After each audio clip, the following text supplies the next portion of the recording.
Hello and welcome to the Social Marketing Academy. Another good episode today because if you've listened to this show or watched this show before, thank you. That's very nice of you. I hope you enjoyed it. But I like analytics. I like data. I do not, what is the saying that you've heard me say a million times? If it's a gut feeling, it's probably indigestion. I believe that 90% of the time, right? There's sometimes gut feelings do weigh in on your decisions, but in the world of digital marketing, you really need to be looking at your marketing analytics. And when I have questions about analytics, I always turn to my friend John.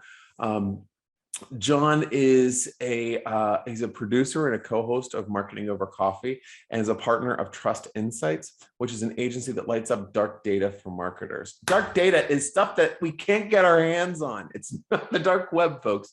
It's this data that is so insightful that you can never get your hands on. See, this is why I'm a marketing nerd, because I'm getting excited about data. Because data is what we need to know in order to prove our spends, to prove our ROI, to prove our worth if we've hired somebody that we have to vet to our superiors. So John Wall is going to join us in just a second. Before I bring John on, I wanted to just tell you a little bit more about the Social Marketing Academy. We've been around for many, many years, delivering the best guests that we possibly can from my network of peers. So I've always been asked, how can I get in touch with this type of person that does this types of service? I just decided to bring them to the forefront and give them a platform to tell everybody more about themselves, because I only work with fantastic people. And if you're looking for specific help in specific areas, these are the people you need to turn to. So how do you get in touch with these individuals? Well, if you go to my agency's website, my agency is the Go Agency. We are a social media marketing agency going into its 13th year in business. And on our website, gosalesandmarketing.com, you'll find our podcast page. Boom, it's all there. It's all the links to our past guests, video of our past shows, where you can listen, where you can learn more. Feel weird reaching out to somebody, just get in touch with our web form and say, hey, would you mind giving me an introduction to one of the individuals? And I'll more than happily do that for you. I want you to be just as successful as everybody that I've had as a guest on the show is, much like John, who I'm going to bring in right now. Also, while you're on the website, don't forget, there's going to be our brand new bi-weekly newsletter, which is the Bulletproof Marketer. Please, when that comes across, it'll pop up, sign up for that, and get some pretty good and pretty funny marketing and digital marketing trends in your inbox twice a week. But I can see that John Wall is here. So John, welcome to the Social Marketing Academy. Thanks for having me. I'm happy to be here today. Excellent. I was just telling everybody just a few things about you, but would you like to introduce yourself to the audience? Sure. I'm a partner at Trust Insights. We spend most of our time helping our customers just figure out what's going on in their world. We have so many folks that have tons of data that aren't able to process through it or don't know how to get through it. And so that's, the short story of what we do. And then I do the Marketing Over Coffee podcast with Christopher Penn, if I can talk today, which has we've been at it for over 15 years now. So we've been in this game forever. And that's also a whole interesting community, a bunch of fun stuff going on. So with your podcast with Christopher, what kind of drove you to start that? Yeah, that's, it's funny. You had asked me about questions that people ask me. And one is, like, what do you do? Like, my family doesn't understand what I do. I can't, at Thanksgiving, nobody wants me to jump into a speech of what my life is like and what the workday is like. And so that's really where Marketing Over Coffee came from, was for me to have a chance to sit down with Christopher Penn, my co-host, and we can talk about like what happens in marketing on a weekly Amen. basis. And we understand each other, and everybody in the Marketing Over Coffee community too are dealing with the same kinds of things. So yeah, it's just a chance to talk about what's going on with some people who actually understand and be able to share, tips about what's actually working and doesn't work and what's going on in the space. It's so funny because you know what? I was talking to somebody the other day because getting together with people once again, and it was somebody, and I'm like, well, what do you do? And I'm just like, oh, geez, I haven't had to explain that in so long to the at a outside dinner world. party. And because it's immediately, because what happens is they're like, so what do you do? You're a really engaging person. And their expression goes, Yeah. Words. words. And it's funny because as a kind of being in the same industry and dealing with data, dealing with analytics, dealing with the digital landscapes, it's like almost like Stockholm syndrome in a way. So you feel that you might be going crazy. You're not exactly sure if you are or not. And having and I did something very similar. I started to reach out to I actually found a really fantastic outlet. There's different groups that are doing like little meetups on Zoom and where they talk about running their agencies and they talk about different things.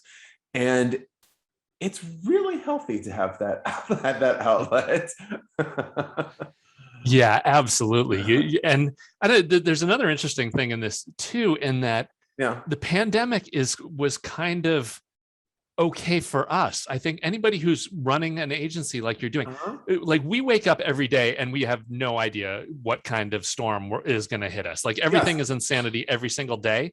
And so for us, the pandemic, I actually kind of feel kind of guilty because when I see other people freaking out, I'm like, yeah, no, this is how the world works. Actually, everything is a complete disaster every single day. And, just because your job allowed you to kind of go in every Monday through Friday and have a predictable 9 to 5, like that's, I'm sorry you're there. But yeah, it's kind of bizarre. In some ways, I feel a lot less alone by what has happened over the past year and a half. Oh my gosh. I feel, can I say vindicated? I want to say vindicated because one of the things that happened more than anything was it with clients that I loved. And I would say it just got to the natural end of our relationship. And I was saying, well, here's other avenues that you can go into. They're a little bit out of the box, but what do you think? And they're like, no, we're just not ready for that. So I had a lot of things that were on the shelf. And then over the last 8 to 10 months, everybody was pulling stuff off the shelf and looking at it going, maybe we can do this now. And so I was looking at my, and I'm sure this is the same thing that you see, looking at your book of business or looking at your clients and going like, wow, it's different types of clients. There's a different level of engagement with the work that we're doing. I'm so much happier with the work that I'm doing. I don't feel like I'm just doing things and just going like, just throwing results at the client and hopefully hits them like dodgeball. You know what I mean? And if they catch it, you're out. It's really nice to have that feeling. Now, one of the things that, as my go-to guy when it comes to marketing analytics, have you seen more people leaning into the analytics side of marketing? Yeah, because you've hit on something. For some reason, this is, well, it's pretty specific. This is a chance to reboot. They're looking at a bunch of their processes that they're already changing because people are not in the office now, or a lot more people are now hitting their website and consuming a ton of content that they've never been doing before. So there's a lot of change. And so, and part of that being able to measure what you've got going on, like that's definitely a system that people want and need to have. And over the past year and a half, it's all been for us, like, we'd really like to get to that one-to-one attribution model. We'd like to know that, okay, we ran these 5 campaigns. Here's the 10 customers that came out of that, what they did, like that kind of drilled down. They're more than ever people want to get to that. Like they understand that can happen. They don't really know how to get there or what it's going to take, but they're interested in kind of finally connecting the dots and figuring out how that all works. Yeah, I find it really refreshing. And I think I had a client actually ask me, we were doing boiled down reports. And we said, if you'd like something that's a little bit more in depth, always ask us. And we say that on every time that we gave them the boiled down report. And then one client started asking for them. And I said, well, just want to let you know, it's like a 25-page analytic report. And they're just like, no problem.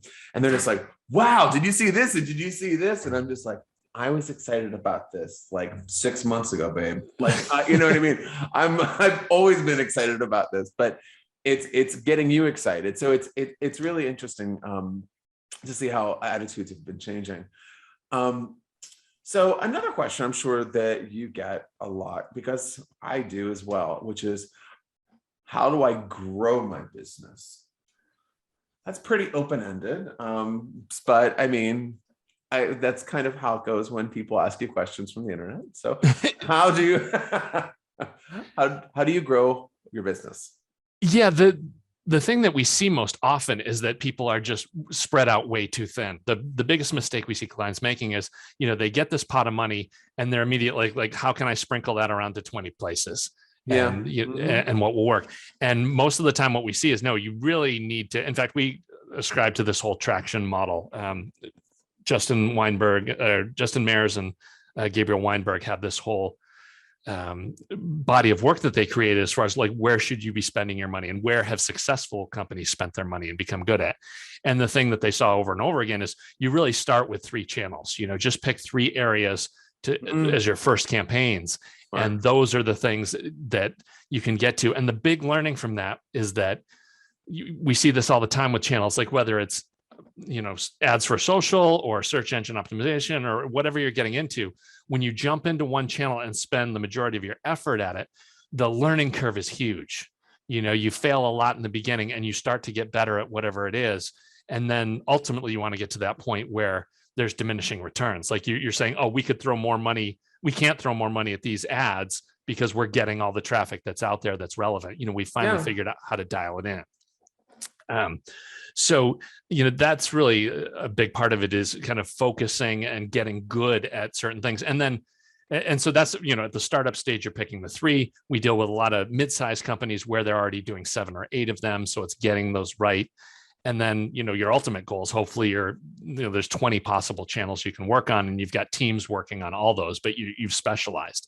So that dialing into individual campaigns and which tactics you're going to focus on is really the challenge, getting good at specific things. And then the thing that we provide, it's not only the analytics of looking at your own data, but it's also understanding what the industry benchmarks are, being able to go in and say, hey, we've got 10 other companies like you, and they're doing good in these 3 or 4 channels. So we need to understand why you're not doing well in this.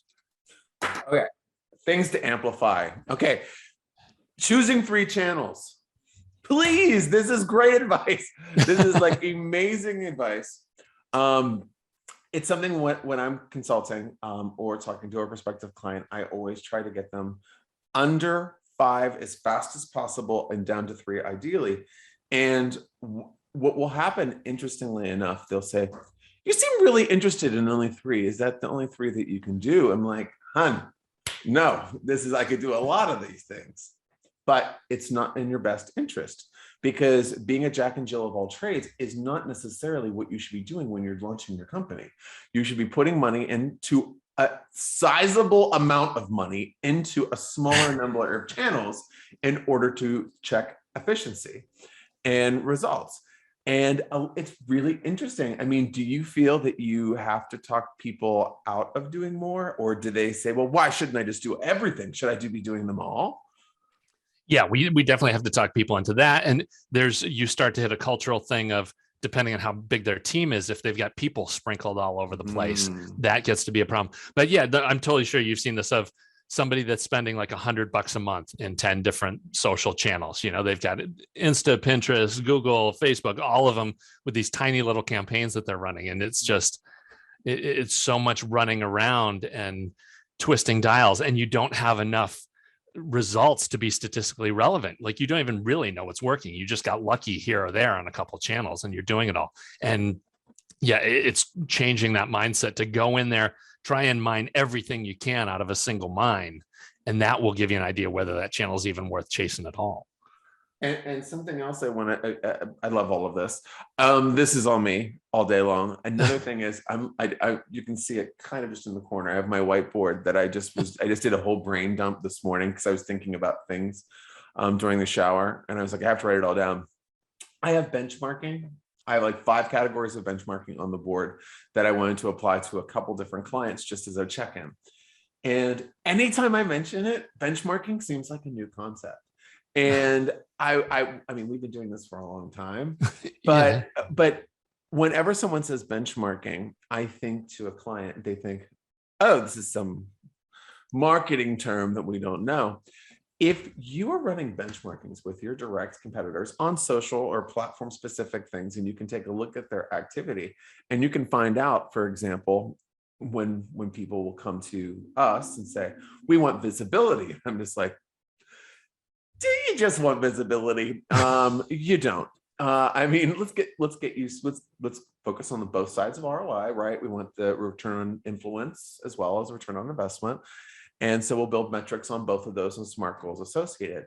How the hell do I get to those without understanding what the industry is looking like? What you've been doing for the last 12 months, what your competitors have been doing for the last 12 months, if not longer, and coming up and finding out that in your industry, I could get 2 mentions a month and blow your engagement competitively out of the water.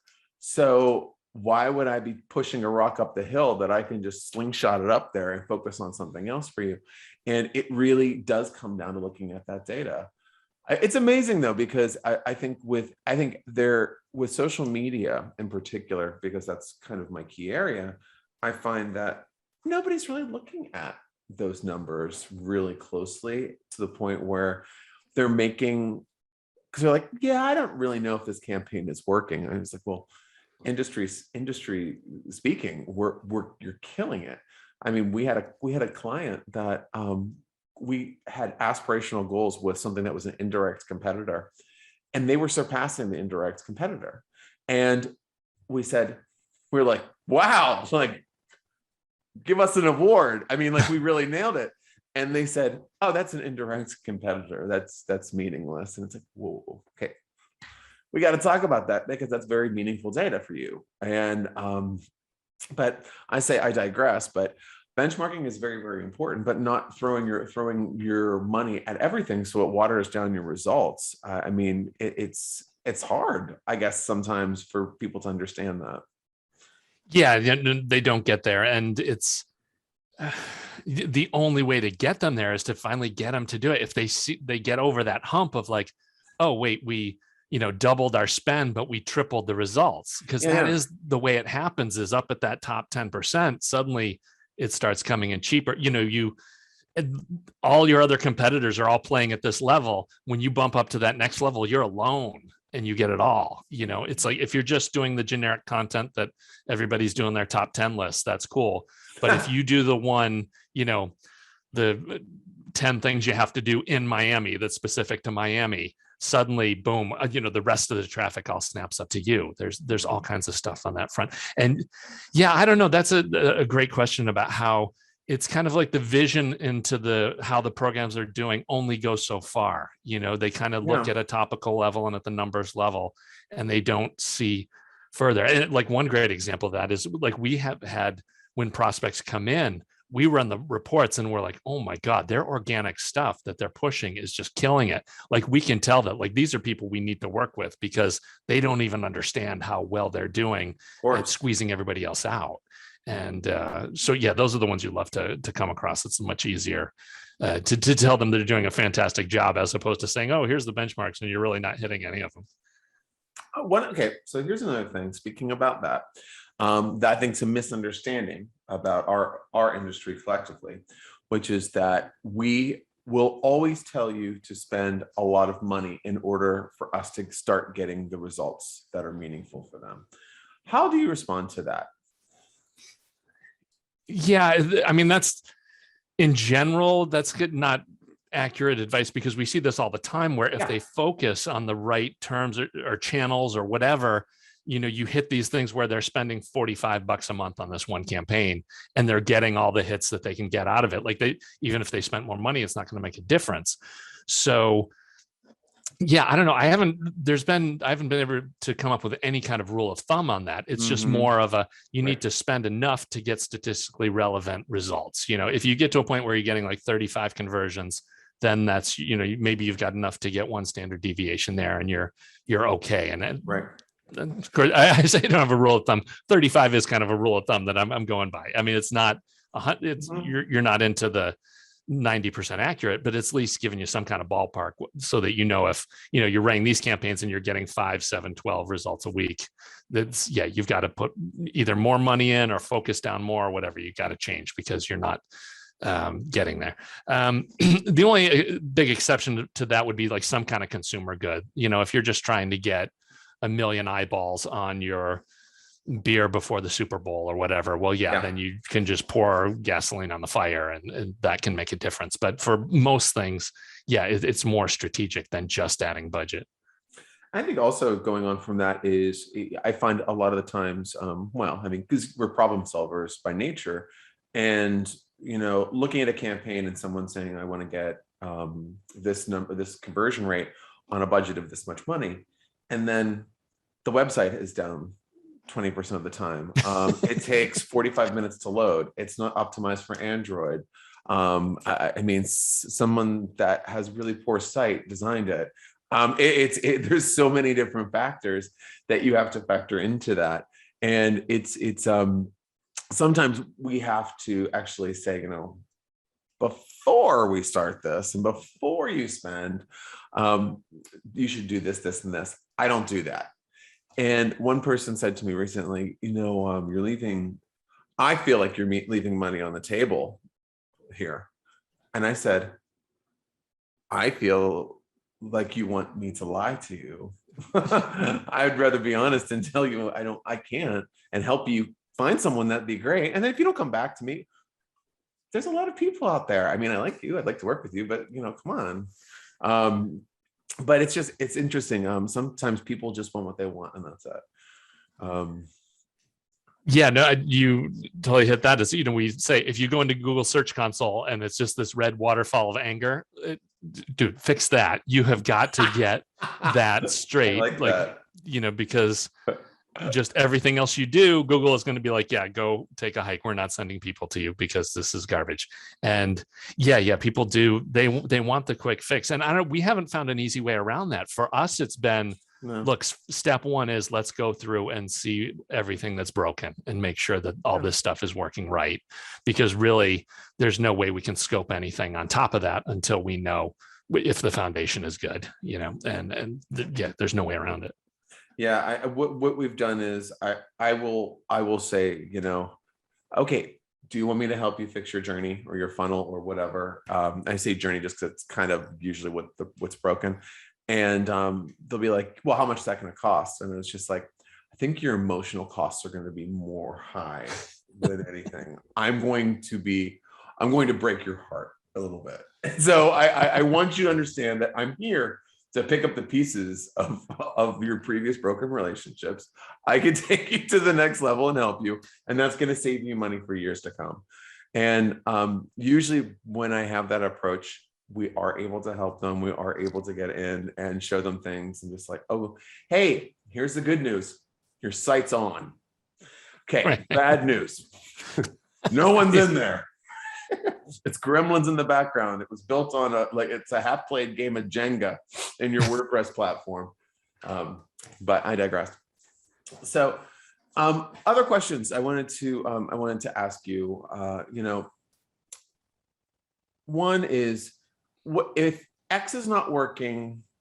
How do we fix it? Like, if you're looking for if there's a specific problem that is within the infrastructure of the marketing or in their analytic that the analytics is kind of pointing to, what do you do? Like, how do you approach it?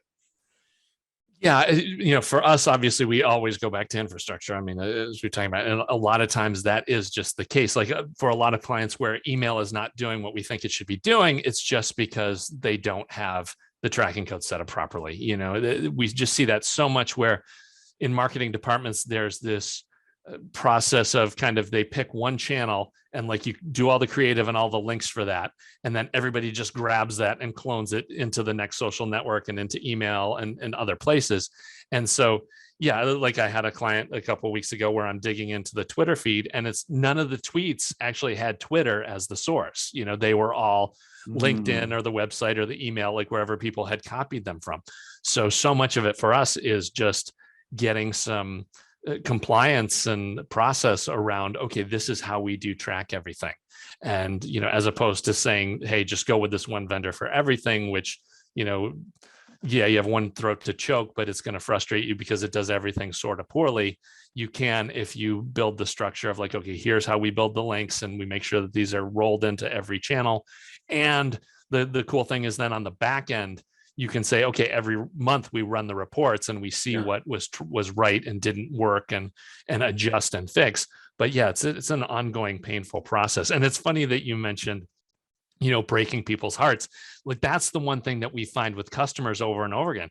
It's not about like certain verticals or certain ways the business is structured. It really just comes down to, are you a marketer that can take the bad news and take the feedback and then go back and correct it and adjust and move forward? Because, we find so many organizations, it's more just this musical chairs of like, make sure nobody says you did anything wrong to preserve your job. People are just trying to hide everything and smooth things over. And those people ultimately never work out as clients, because there's just, so much of what we do is kind of, you're doing new stuff, you're testing, you're pioneering, and it's going to go wrong most of the time, and so for you to be able to stomach that and move forward, that's what divides the folks that work from us from the rest of the pack. It's true though. I mean, if you just in my team, if someone, I can see that they've had an interaction with a client and they feel kind of weird about the interaction, and I'll say, hey, person, what's wrong? And they're just like, I don't know, I think I upset them. And I said, did you upset them because you were a jerk, or did you upset them because you were too honest? And they said, too honest. And I was like, was data involved? And they're like, yes. And I was like, was it accurate data? And they say yes. And we're like, get over it, we're fine. We're fine, they'll be fine. Basically, you told them that something that they spent $25,000 on 2 years ago was garbage. And I mean, even if we're dealing with a client that is dealing with that has like the full Monty Bentley version of HubSpot, and they're an apothecary that has a front store and sells 10 soaps. Telling them that is kind of hard sometimes. That, are you doing any online sales? No, but they said that this is exactly what we needed. Oh, no. Yeah. So it could be that they were fooled. It could be that somebody likes to go to Boston in the fall for inbound. There's a million reasons why that can happen. But giving that news can be a challenge at best. So let's talk about attribution models. This was one of the questions from the audience, which was, how do we build an attribution model?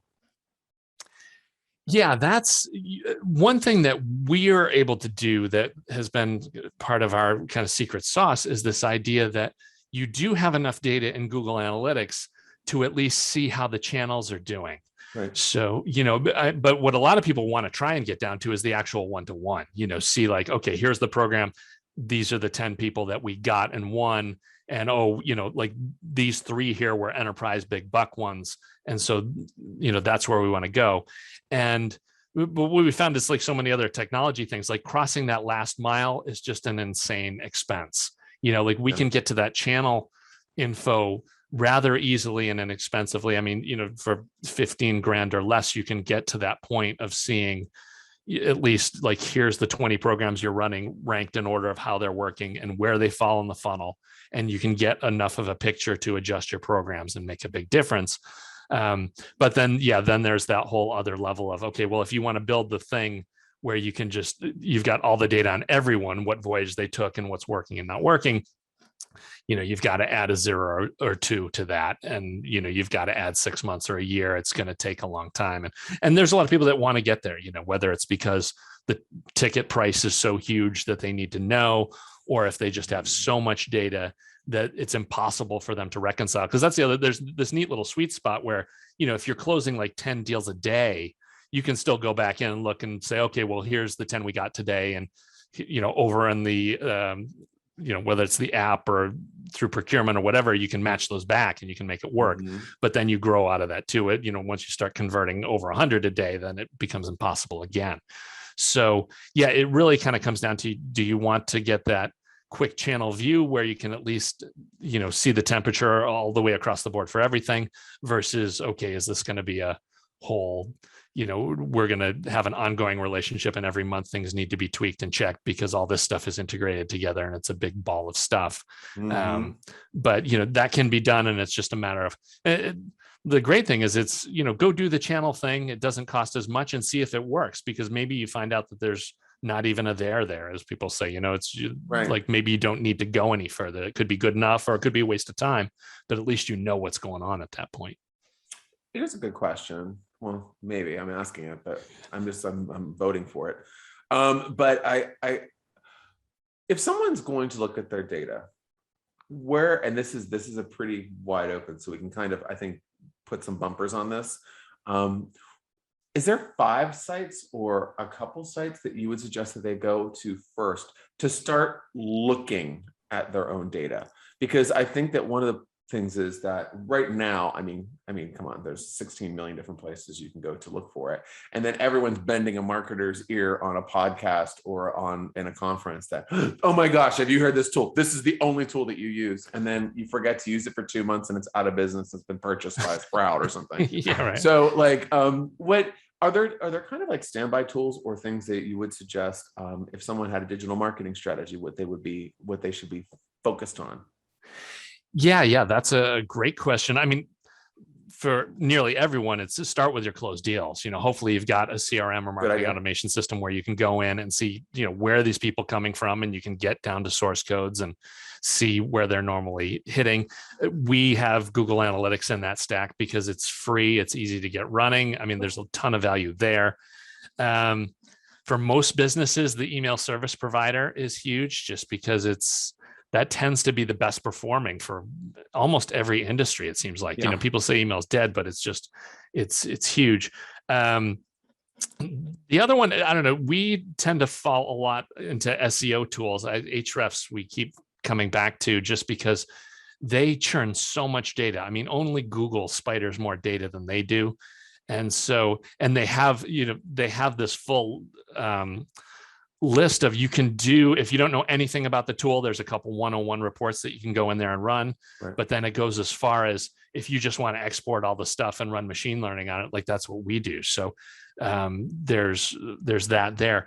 And then on the social side, it's just crazy. There's no one tool that we suggest. I mean, there might be something out there that we know, but it's just like, it's such a constantly changing thing as far as people shutting off their APIs and not allowing access. Yeah.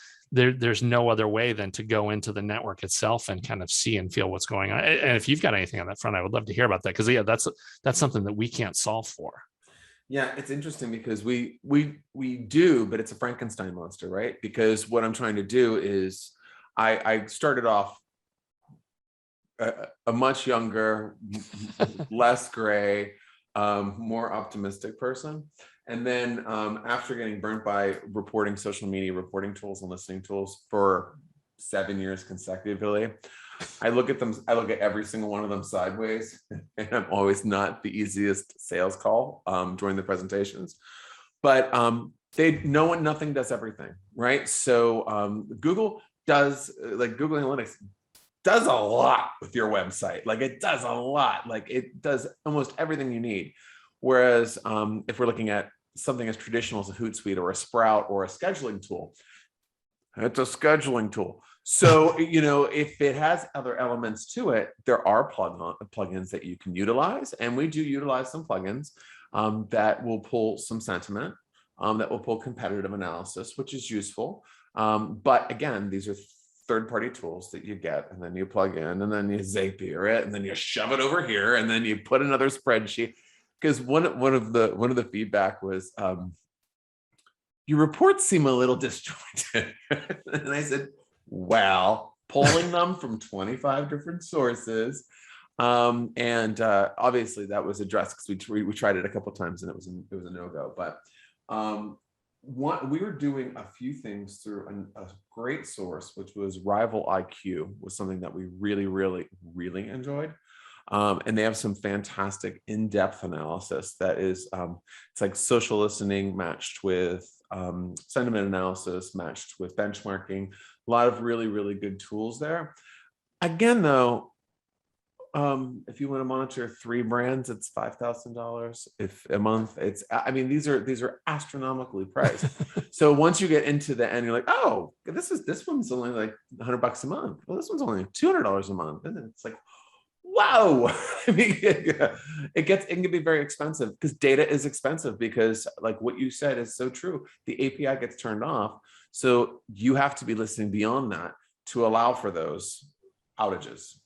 And LinkedIn, we hand count LinkedIn. LinkedIn's completely closed off. It will give us like, here's how many posts you posted. I know how many posts you posted. Right. That we It's on can the editorial calendar. I have people that were counting them. So yeah, but it's not like who's the most influential out of these three people? Look at all of their posts, count their reactions, and come up with an equation that makes sense. I mean, that's literally what we're doing internally. It works really, really successfully. Not fast. That's why when a lot of people will say to about reporting doesn't matter, I'm just like, oh, your good's going to matter if I'm putting it together, because this is a lot of really important data that it's pretty expensive and does take a lot of your time. But yeah, I don't have a real one size fits all on that. I find that some of the larger companies offer lots of solutions that are not accurate. So you'll get numbers that look good and pretty reports. They're very colorful, and it's like, oh wow, this looks like very successful. Must be because of the app it's so successful. I like the ones that when your results are bad, they're bright red, bold, and like big arrows going down, because I know that they're wanting us to be more successful, rather than the ones that are just like, oh, you have a 4% downturn. And it's like, well, 4% in how money? You know? Yeah, right. What's the whole take? No, I'm glad to hear that, because yeah, that echoes what we've seen. And I mean, I've been in more than one call where we've said, look, if these three systems here are within 20%, you got to take that as a win. Like, that's fantastic. Yeah, and it's funny too, because like I think clients are understanding this now. Like they're saying like, hey, well, why isn't this absolutely like congruent? And like, right. Don't own Facebook, don't own LinkedIn, don't own Twitter, don't own Pinterest. I'm utilizing a platform, and that's what they're telling me. Sorry. And then we start talking about TikTok, and I'm just like, I'm sorry. We gotta stop. We gotta table that right now. Those analytics are crazy, because they're like, well, look at our direct competitor. And I said, I have no idea how they're doing that. I honestly have no idea. It could be that I could go off forever about TikTok. That is just such a big ball of insanity as far as I'm concerned. I mean, there's a ton of eyeballs there, so it's all good. You want to get in there and fight, but man, everything from the data privacy to their algorithm, the way it works and forwarding, it makes Facebook look like a calm town hall meeting. It does. It does. It's a challenging platform. We have seen success with clients on it, but it's not just because we had good ideas and a good strategy. It was like, there's luck involved. There's hitting things at the right time when they're usually, I mean, it's the same thing with all of these sites, John. Like as soon as they're going public or they're going to be making a new announcement, everyone gets really successful for the 48 hours before it, because no one will say anything negative about it. It's like, and there's a cycle to it. So if I see that there's going to be a really good, like some big announcement coming out, I let everybody know internally. I'm like, hey guys, your numbers are all going to be really great, but it has nothing to do with you. So don't ask for a raise after next week, because this is just kind of what happens. I mean, yeah, because it's going to be giant. It's going to be giant. They did that with LinkedIn. Like LinkedIn did an upgrade where they were talking about they didn't upgrade. They were basically they for like a whole month. I was looking at my statistics on advertising, and they were so out of the water. Like, I don't know what happened. I thought I found like lightning in a bottle. I was trying to bottle it and give it to everybody. Like, I was like, this is great. This is great. Oh, sorry. Those were wrong. And they emailed 7 or 10 of my clients and said, here's $1,000 credit. We're sorry. Those metrics were incorrect. And obviously I saved all those emails, because that's kind of like, I was like, oh, you're admitting you're wrong. Okay. I have to show that you're fallible to a client in the future, I'm sure. But that will happen. And they made a big announcement about something right around that time. And then they buried that conversation by giving people money. And I don't know. It's a game. And I understand it's a game. I try to focus on the humans that are using the platform rather than the figureheads that are running them. But Yeah, but that's really interesting though, because we see that where you think maybe it's just a fuel mix thing, like they could be doing at the end of the quarter or 2 months before. You're just that ads are getting in front of more people, and you're kind of getting more hits on the house kind of thing. But to have that just be like, oh no, the reporting thing was totally wrong. Like there's no reality at all on that. That's scarier and creepier. Yeah, and they did, and Google did something around that time, very, very similar. And their story really got buried. And I think that Lincoln took more of a heat, and Google was just like, we've been doing this too. Let's sneak the story in. I'm not a conspiracy theorist, but I've been screwed over by these platforms so many times that I know when they're being funny. Like all of a sudden, like how many Facebook support people are reaching out to help me with my campaigns now? A lot. How hard was it to get anybody on the phone with Facebook 2 years ago? A lot. Yeah. Now totally I got impossible. Sabine, I got Beth, I got Rob. I mean, I got a whole bunch of people. The Muffet basket is showing up. Yeah, no, that's totally something's going on.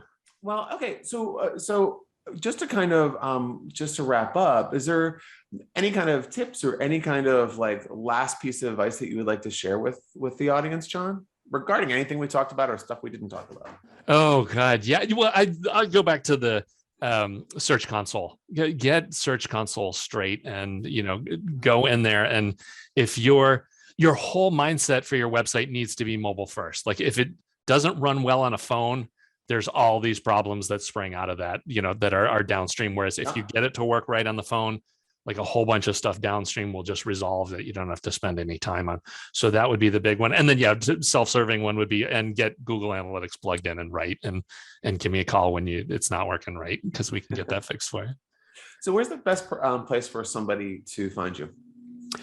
Yeah, I'm over on LinkedIn all the time. I blather on Twitter about work and Ted Lasso, so you can hear me over there. And of course, marketingovercoffee.com too is a great place. We're always posting stuff over there.